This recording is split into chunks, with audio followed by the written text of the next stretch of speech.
Pre primary school में जब हम 3 से 6 वर्ष के बच्चों की भाषा विकास और आरंभिक साक्षरता की बात करते हैं तो बच्चों से उनके परिवेश से संबंधित चर्चा वार्तालाप करना चाहिए।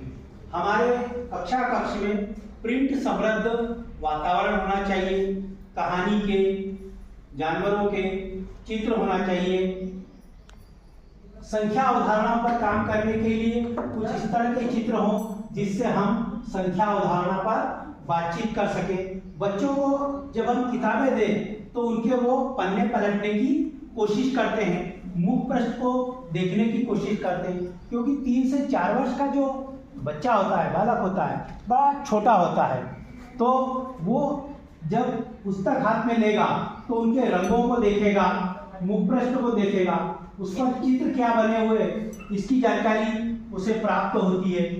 कई बार क्या होता है कि जो छोटे बच्चे होते हैं 3 वर्ष से 4 वर्ष के बीच के, तो वो तुतलाते भी हैं, तो हम उसकी भाषा को समझें, जानने की कोशिश करें, उसके भाव क्या है उन्हें समझें और उसके परिवेश संबंधी चर्चा ही करें। हम कहानी, कविता, इसके माध्यम से बच्चों में ऊर्जा का नया संचार पैदा करें। और कहानी, कविताएं जब हम करते हैं छोटे बच्चों के स्तर की, तो उसमें जानवरों की बातें होती है, परिवेश की बात होती है, पेड़ों की बात होती है, खेतों संबंधी बात होती है, प्रकृति की बात होती है।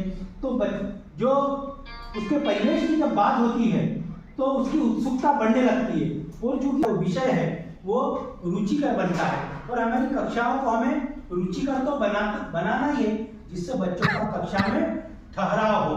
तो प्रिंट जागरूकता से अभिप्राय यह है कि हमारे यहाँ जो पोस्टर्स हैं कक्षाओं में वो दीवारों पर लगे होना चाहिए। यदि कुछ पोस्टर्स ज़्यादा हैं तो हम अपने हाथ में लेकर के खड़े हों और बच्चों को दिखाएं। पशुओं के हैं, प्रकृति के हैं, पेड़ों के हैं, साथ ही परिवेश में जो चीज़ें हमें उपलब्ध रहती है उन चीज़ों के माध्यम से जब उन पर चर्चा करते हैं तो बच्चों का क्या होता है, शब्द भंडार बढ़ता है।